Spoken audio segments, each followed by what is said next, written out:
It's Okay. Good morning and good afternoon, depending on where you are. My name is Jeff Tucker. I'm CEO of Tucker Company Worldwide. And today, fortunate enough to have with us Randy Mullett.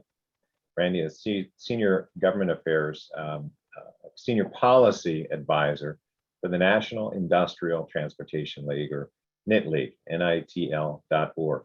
I've known Randy for a lot of years. Randy spends quite a bit of time on Capitol Hill and is one of the best minds, I think, in my experience, in terms of knowing what's happening within transportation. And we couldn't have planned this better if we tried. We're here to talk today about the infrastructure bill and what it means to us. And I want to open the screen up, and here's Randy. Hello, Randy.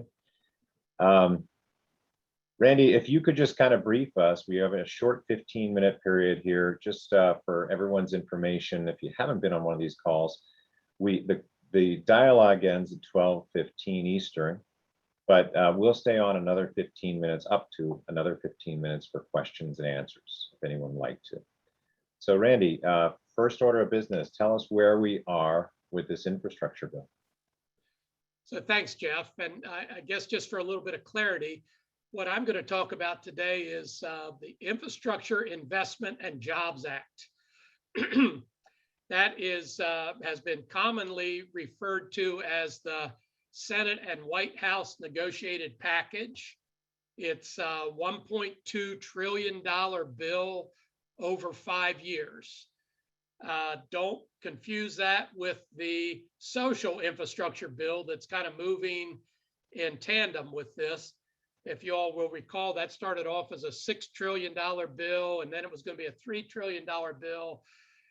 Today, this morning, President Biden has announced a $1.75 trillion framework, but it's still somewhere between a lot and a whole lot of money.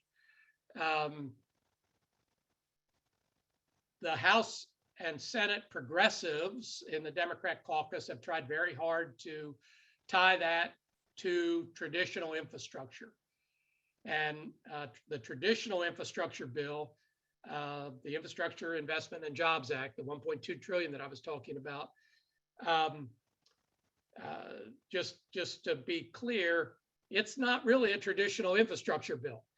It has added an awful lot of stuff that we don't traditionally think about infrastructure but from a politics point of view, it's been agreed upon by a bipartisan group in the Senate. The vote was 69-30. I don't know who didn't vote, but pretty strong showing. The White House supports it, but now it goes over to the House. The House progressives hate it. The House T&I committee members, from a Democrat point of view, are bitter about it. You may remember they had a $2.3 trillion infrastructure bill that just got thrown by the wayside, and they were forced to vote or to accept the Senate bill. This bill was supposed to have been voted on last month when the old FAST Act expired. That expired the 30th of September. They extended that to the 31st of October, which is Sunday. Hence why Nancy Pelosi has announced this morning that she's bringing this bill up for a vote, even though it's really uncertain whether she has enough votes to get it through. The Republicans, in the House, I look for them to sit back and kind of wait and see how many, can she pass it on her own with Democrat votes? If she can't, I don't really look for them to help her or help the president. They would like it to appear a little more dysfunctional, at least until the Virginia and New Jersey governor's races are over on Tuesday. So all this stuff kind of fits together, and it's all about maintaining power at some level. So to be determined, do they have enough votes to pass it? Does it actually come to the floor? I mean, her announcing that it's coming to the floor today is basically a Fisher cut bait moment for a whole lot of her caucus to see if they really are going to be good guys in terms of supporting the president's plan, and it just being good party members for the Democrat caucus. I think time will just tell on that. So let's switch gears a little bit and talk about what's in this more traditional infrastructure bill that's coming up for a vote today. Now, if it doesn't get passed today, they'll just do an extension of the existing FAST Act for another 30 days, or maybe into December after the Thanksgiving holiday, and get around to voting on it again. But this is the infrastructure bill. This isn't going to change substantially from what it is. There's no way they're starting over from scratch. And if they delay it, they're just delaying the inevitable in hopes that they can put a whole lot of pressure on people to include more of the social things in this social infrastructure bill that is the reconciliation package that everybody talks about. So I'm going to talk about this Infrastructure Investment and Jobs Act in two different buckets. First one, I'm not really going to talk about much at all. It is the traditional infrastructure bill. That's about half of it. And so that's going to stay pretty much the same.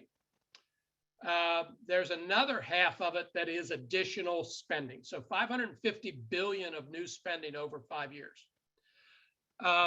It's a historic amount. It's good for, it's really good for builders and state DOTs and those sorts of things, because 110 billion of the 550 billion is for roads and bridges. Now, that sounds good on the surface, and it is. From a maintenance point of view, an awful lot of that's focused on deteriorating bridges, and will go a lot to shore them up. The difference between this bucket of money and what we traditionally have done through the traditional highway bills is that the old bucket of money pretty much went to the states based on a formula program, and the states determined how they were going to spend that money. Almost all of this new money is grant money. So it starts shifting the control from the states to the DOT to determine what's important. Rural states are a little bit scared of this, that they won't get their fair share. A lot of that money could be directed towards bridges and roads that maybe aren't good for freight, but they're good for a commuter, those kinds of things. So it's just a shift from state control to federal control. It also didn't raise any additional money in the Highway Trust Fund. Almost all this additional money is being paid for by unspent COVID money and other schemes, I'll call them, because they're not legitimate increases in revenue. But again, think about that just from a shift in focus of who's controlling the money. Randy, you mentioned of the 500 plus billion, only about 100 plus billion for highways, right? Where's the rest going? So that's what's really interesting in this bill and shifts things a lot, which are a concern to me as a freight guy. So 66 billion of it is going basically passenger and freight rail, but a huge portion of that's Amtrak. Now, Jeff, you're in the trucking mode, but if you were a rail shipper, Amtrak competes, particularly in these remote track areas, competes for the same track that freight rail is on. And this will reduce the capacity of freight rail. So that's a concern when we're trying to increase capacity in the freight space. So that's a big portion of it. 39 billion is going for public transit. So in addition to what's going to go to passenger rail, now we got, so all of a sudden passenger rail and transit, which could be buses, but it could also be light rail and things like that, and metro systems, that is going to exceed the additional money that goes to highways, which is a big shift in how we spend traditional infrastructure dollars. Another big bucket, 65 billion, is broadband. Now, that's never been in a highway bill before, and it's not a bad thing. We learned a lot in COVID of where rural areas and even some metro areas have dead zones where people couldn't do at-home work. They couldn't participate in the gig economy, either as a consumer or a provider. They couldn't participate in distance learning. So this isn't a bad thing. It had to go someplace, but this is where it went. It's not traditional infrastructure. But from a freight point of view, this is a key to advancing autonomous trucks, having that broadband coverage every place in the United States. So not a bad thing, just a different thing. Ports and waterways get 17 billion. You know, the surface transportation never had a whole lot for waterways because that was always done in the Army Corps of Engineer funding and stuff. This bumps that up a lot. And then there is a water title in there of 54 billion, but don't get confused. Don't confuse that with waterways. That is for water and sewer systems like Flint, places that were behind the eight ball. So it's a big infusion of federal money into what traditionally has been not even a state thing, more a local or county thing when you think about who you pay your water and sewer bills to.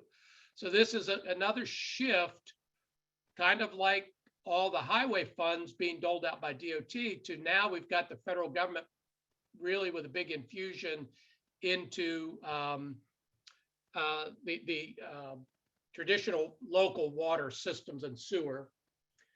There's 46 billion in this for resiliency. It's mostly resiliency of these water systems and forest fires and things like that. It's not highway or roadway resiliency. Some goes to the ports, but mostly it's not what we think about in terms of freight or highway. Yeah. And then there's also 21 billion in there for addressing legacy pollution. That's kind of like cleaning up coal mines or leaking pipelines, those kind of things. Okay. There's a bunch in there for EV charging, 8 billion, but it's not focused on freight. It's just, you know, kind of pick a corridor and let's do a demonstration program. So Randy, with our few minutes that we have left, is there something, anything in here that, let's say, truck shippers or rail shippers are really excited about? Well, I don't know that they're really excited about. There's a couple watch outs. Okay. The first one is the congestion pricing programs allow for tolling interstates based on DOT's approval in a super congested area. That's different. New tolls or higher tolls in existing places for congested areas. So they can use that as a congestion mitigation thing on the interstates, which has never been allowed in the past. The second thing is a pilot program in there for reconnecting cities or reconnecting communities, which basically says that if it's deemed that when the interstates went in, they divided some traditionally minority communities and things like that, that the interstate could now be taken out. And two examples of this are I-81 in Syracuse. There's a program to take out an 8-mile stretch. And I-10 through New Orleans. There's a program to take out the stretch that runs through New Orleans. Now, those are two really big freight corridors. And if you add a 15-mile each direction diversion to them, that's really, really important. So freight people just need to pay attention to that, need to pay attention to that tolling thing. And then the one thing that's really good for freight is they've got a pilot program in this bill to allow 18-year-olds to drive. It is capped at 3,000 participants in this basically an apprentice program. So that's not enough to really be a drop in the bucket, but it's a significant start and it puts it into federal law. Yeah, so I think those are the high points. It's just, it's not right or wrong. It's just a different bill than we're used to looking at, and people need to think about it that way. Randy, thank you. I'll let just cue folks, if you have questions for Randy, you could use the Q&A or the chat, and we'll be able to see those questions. Just as a clarifying there, today, I think most of us know, but today the date that finding you can drive a truck or be eligible to drive a truck is 21, or the age is 21. So this is a big move in the right direction. Well, and Jeff, just for clarity, you can't haul interstate freight if you're under 21. Hmm. You can haul intrastate freight all day long. In Yeah. fact, 48 of the 50 states allow you to haul whatever you want with an 18-wheeler, as long as it doesn't cross the state lines, at 18. The other two states allow it at 16. So this is not it just and the problem with it is it'd be great if you said you could hire a local driver in Houston, Texas that could haul all kinds of freight in Houston, Texas. He can't haul anything that came from outside of the state. Yeah. So this changes that. So I just wanted to indicate the time is 12:16 Eastern, according to our trusty cell phone. And so we're going to say that at this point we're going to transition to questions. And if anyone would like to stay on again for questions, we invite you to do that. Randy, again, thank you for being here. Hang on, don't go anywhere. But again, if you'd like to be involved in some of what Randy's talking about, if you'd like to be involved in policy making and know what's happening from an education standpoint, an advocacy standpoint, the NIT League, nitl.org is a great place to be. Again, I'm a participant at NIT League and been so for many years, and Randy's our senior government affairs advisor. So great opportunity for folks to learn more about this, get involved, and especially depending on the company that you have, you might need to be involved. Your product might benefit directly from that involvement. So I see one question in the chat about is there any money for rail infrastructure? There's the traditional money for grades and crossings. There is some money for rail infrastructure hidden in the 66 billion that's going to Amtrak. About 40 billion of that is dedicated to Amtrak. The other money's kind of up for grabs, but it's more around grant type programs. It's not for the use of the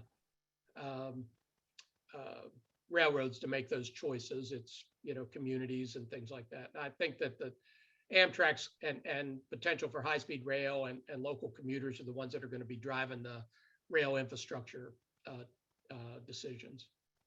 And this has been historically called the highway bill. It's been expanded. It's not necessarily, but it's been expanded in times to address intermodal and other things.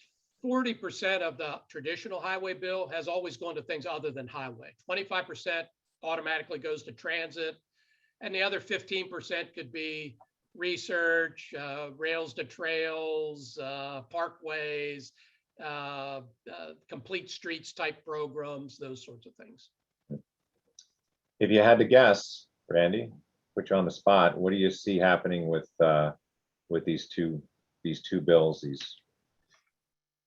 So I'm not sure that it'll happen today or tomorrow, but this infrastructure bill that we're talking about, the traditional Infrastructure Investment and Jobs Act, that's going to pass. I don't think that there's really anybody that thinks that's going to die. It's already passed the Senate. That's usually where the big holdup is. If Nancy Pelosi can corral her caucus, it'll get passed. Might not be that today or this week, but it's going to get passed. The other bill, I'm not quite so sure of. They've got a big problem in that it's not going to cost anything. In other words, we're going to raise enough money to pay for it. Right now, they haven't decided on what those pay-fors are going to be. I saw today that they just dropped out one of their signature things, which was the family leave portion of it. The more of those kind of things that drop out, the less excited the progressives are about moving things forward. And so I don't know if it delays longer in getting passed or getting these pay-fors determined and actually getting a final number. it becomes less likely that it passes, mostly because if the economy falters, if inflation keeps going, people just get a little nervous about it. So I don't know. This one, though, will pass. Yeah. Question, maybe we'll see it. Is there a movement toward a vehicle mile tax? Oh yeah, I should have mentioned that there is a pilot program in here that's not dictated by Congress. It directs the Secretary of DOT to establish a pilot program around VMTs to study it. But what that means to me is, if they pass this and it's a 5-year bill, then they'll debate VMT at the end of this 5 years. So I don't think that we need to worry about it anytime soon. Another question relating to rail and passenger rail. With the move to working from home, will ridership on rail transit come back? And funding helps the construction, but the agency have to maintain the systems. Yeah, I mean that's really a hard thing, and I'll say that I have not been excited to have this bill passed, not because I disagree vehemently with anything that's in it, but I think, using that old hockey analogy, of we're skating to where the puck was, not where the puck's going. And I don't think, I would have much rather seen it get delayed for a year or so, so we had a better idea of how much ridership's coming back. Because we're putting, if you put the Amtrak Northeast Corridor and all these transit systems and light speed rail, the congestion pricing program, I mean, you got $100 billion in this bill that's focused on things that are just going to come back like they were. And I'm not confident that's going to happen. In fact, I'm confident that it's not going to happen. The transit systems and local metros, you may recall, got 40 or 50 billion in the COVID relief bill that passed earlier this year, and they had gotten 40 or 50 billion before that in the in the COVID bill that passed while Donald Trump was still president. So all of a sudden, they've gotten 10 years of their traditional funding just to keep them afloat. And I don't know how much longer we can keep thinking about it that way. So it's a great question. All right. I do not see any further questions in the chat. We're ending a few minutes early. So Randy, again, thank you so much for being here, sharing some of your insight from the Hill. My pleasure. It's always exciting stuff, Sure is. All right, thanks everybody. We will be back. We'll be back with another 15-minute update, and we'll let you know when that's coming. Thank you all. Bye. Have a great